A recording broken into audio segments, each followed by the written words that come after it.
Hello student, आप सभी का इस वीडियो में स्वागत है। इस वीडियो में हम देखेंगे 1 मार्च के महत्वपूर्ण करंट अफेयर के प्रश्नों को, जो कि एग्ज़ाम की दृष्टि से बहुत ही महत्वपूर्ण है। यदि आप हमारे चैनल पर नए हैं तो हमारे चैनल को सब्सक्राइब और वीडियो को हमारे लाइक कर दीजिए। करंट अफेयर का हमारा पहला प्रश्न है, विश्व की पहली वैदिक घड़ी का उद्घाटन कहाँ किया जाएगा? तो इस प्रश्न का सही उत्तर हमारा क्या हो जाएगा? Option A Ujjain, B Gwalior, C Bhopal, D Ujjain. तो ऑप्शन डी सही हो जाएगा। उज्जैन में विश्व की पहली वैदिक घड़ी का उद्घाटन किया जाएगा। 1 मार्च को पीएम मोदी उज्जैन के जंतर मंतर पर बने 85 फुट ऊंचे टावर पर लगी वैदिक घड़ी का उद्घाटन वर्चुअली करेंगे। यह घड़ी वैदिक हिंदू पंचांग ग्रहों की स्थिति, मुहूर्त और ज्योतिषीय गणना के बारे में जानकारी प्रदर्शित करेगी। यह भारतीय मानक समय और ग्रीनविच मीन टाइम को भी दिखाएगा, यानी दोनों समय को ये दिखाएगा। और इस घड़ी में 2 सूर्योदय के बीच की अवधि को 30 भागों में विभाजित किया गया है, जिसका 1 घंटा ISD के अनुसार 48 मिनट होगा। तो ये उज्जैन में जो है उद्घाटन होगा इसका मोदी जी के द्वारा। अगला प्रश्न हमारा है प्रश्न नंबर 2, भारत के नए लोकपाल कौन बने हैं? तो इस प्रश्न का सही उत्तर हमारा क्या हो जाएगा? Option A AM Khanwilkar, B Rituraj Awasthi, C Sanjay Yadav, D Lingappa Narayan Swamy. तो इस प्रश्न का सही उत्तर हमारा क्या हो जाएगा? ऑप्शन ए सही हो जाएगा। AM खानविलकर को भारत के नए लोकपाल के रूप में नियुक्त किया गया है। राष्ट्रपति द्रौपदी मुर्मू ने जस्टिस AM खानविलकर को नया लोकपाल नियुक्त किया है। लोकपाल के साथ 6 अन्य सदस्यों की भी नियुक्ति की गई है। न्यायिक सदस्य न्यायमूर्ति लिंगप्पा नारायण स्वामी, न्यायमूर्ति संजय यादव और न्यायमूर्ति ऋतुराज अवस्थी, और अन्य सदस्य अजय तिर्की, पंकज कुमार और सुशील चंद्रा। तो जो हमारे लोकपाल होते हैं उनकी नियुक्ति राष्ट्रपति के द्वारा की जाती है। प्रश्न नंबर हमारा तीसरा है कि इस वर्ष भारत अपना स्पेस स्टेशन तैयार कर लेगा। तो इस प्रश्न का सही उत्तर क्या हो जाएगा? Option A 2040, B 2035, C 2030, D 2040। तो इस प्रश्न का ऑप्शन हमारा बी सही हो जाएगा। 2035 तक भारत अपना स्पेस स्टेशन तैयार कर लेगा। तिरुवनंतपुरम में विक्रम साराभाई अंतरिक्ष केंद्र में पीएम मोदी ने 2035 तक भारत के अंतरिक्ष स्टेशन की योजना का अनावरण किया है। पीएम मोदी ने स्वदेशी तकनीकी का उपयोग करके चंद्रमा पर एक भारतीय अंतरिक्ष यात्री की मिशन की पुष्टि की है। अगला प्रश्न हमारा है प्रश्न नंबर 4, पीएम मोदी ने देश की पहली हाइड्रोजन ईंधन फेरी की शुरुआत किस राज्य में की है?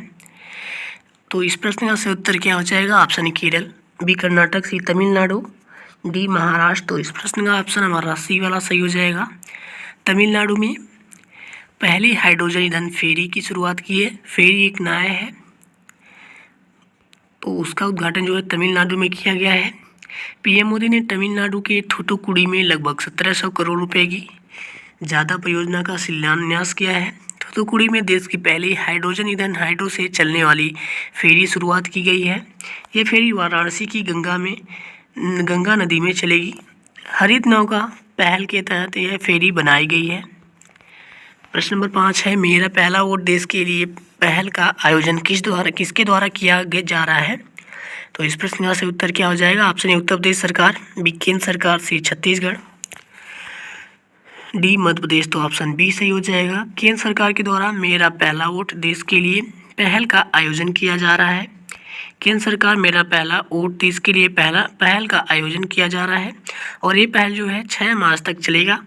28 फरवरी 2024 से देश भर के उच्च शिक्षण संस्थानों में इसका आयोजन किया जाएगा।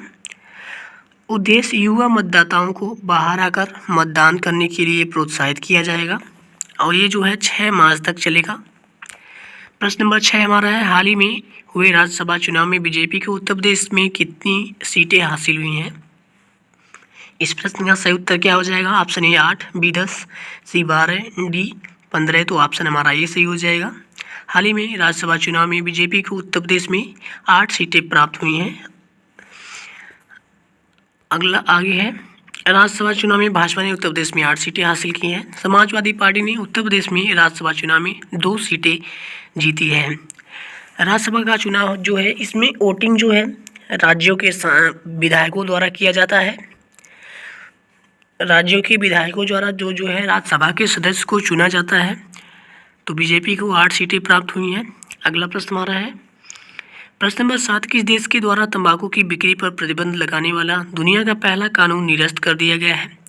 तो इस प्रश्न का सही उत्तर क्या हो जाएगा? Option A Australia, B New Zealand, C America, D France. तो ऑप्शन हमारा बी सही हो जाएगा। न्यूजीलैंड देश के द्वारा तंबाकू की बिक्री पर प्रतिबंध लगाने वाला दुनिया का पहला कानून निरस्त कर दिया गया है।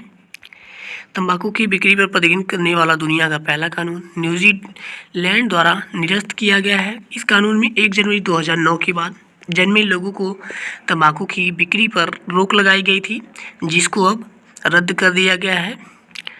प्रश्न नंबर 8 है बायोसिया का 21वां संस्करण कहाँ शुरू हुआ है? तो इस प्रश्न का सही उत्तर क्या हो जाएगा? Option A Chennai, B Bengaluru, C Hyderabad, D Kolkata. तो इस प्रश्न का ऑप्शन सी सही हो जाएगा। हैदराबाद में बायोसिया का 21वां संस्करण शुरू हुआ है। एशिया का प्रमुख जैव प्रौद्योगिकी और जीवन विज्ञान सम्मेलन बायोसिया 2024 27 फरवरी 2024 हैदराबाद में। इस कॉन्क्लेव का उद्घाटन मुख्यमंत्री रेवंत रेड्डी ने किया है। इसका विषय क्या है? तो विषय जो है डेटा और एआई संभावनाओं को फिर से परिभाषित करना। और कॉन्क्लेव में बायोटेक और बायोफार्मा कंपनियां भाग ले रहे हैं इसमें। प्रश्न नंबर 9 हमारा है किस राज्य ने मुस्लिम विवाह अधिनियम को रद्द करने का फैसला लिया है? तो इस प्रश्न का सही उत्तर क्या हो जाएगा? Option A Tripura, B Nagaland, C Assam, D Meghalaya. तो ऑप्शन सी सही हो जाएगा।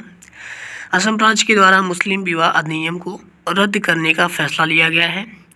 असम सरकार ने असम मुस्लिम विवाह को और तलाक पंजीकरण अधिनियम 1935 को रद्द करने का फैसला किया है। अब मुस्लिम विवाह और तलाक का पंजीकरण नहीं किया जाएगा।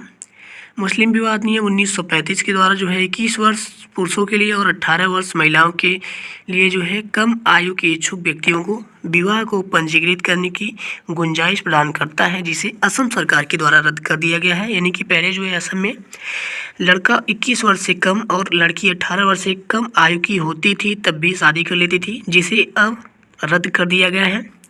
प्रश्न नंबर 10 हमारा है भारत के सबसे उम्रदराज सांसद कौन थे जिनका हाल ही में निधन हो गया है?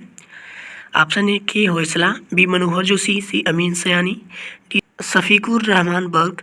तो इस प्रश्न का ऑप्शन डी सही हो जाएगा। शफीकुर रहमान बर्क जो है इनका हाल ही में निधन हो गया है, जो कि संसद में सबसे उम्रदराज थे। शफीकुर रहमान बर्क का 94 वर्ष की आयु में निधन हो गया है। वह संसद में भारत के सबसे उम्रदराज सांसद और समाजवादी पार्टी की नेता थे। बर्क 4 बार विधायक रह चुके हैं। 2019 में संभल से सांसद चुने गए थे। वह 5 बार लोकसभा सांसद भी चुने गए थे। तो इनका पॉलिटिकल करियर जो है काफ़ी लंबा था, जिनका हाल ही में निधन हो गया है। तो आज का हमारा करंट अफेयर का प्रश्न यहीं पर समाप्त होता है। आपको यह वीडियो कैसा लगा? यदि वीडियो अच्छा लगा हो तो वीडियो को लाइक और हमारे चैनल को सब्सक्राइब कर दीजिए। मिलेंगे नेक्स्ट वीडियो में, तब तक के लिए जय हिंद।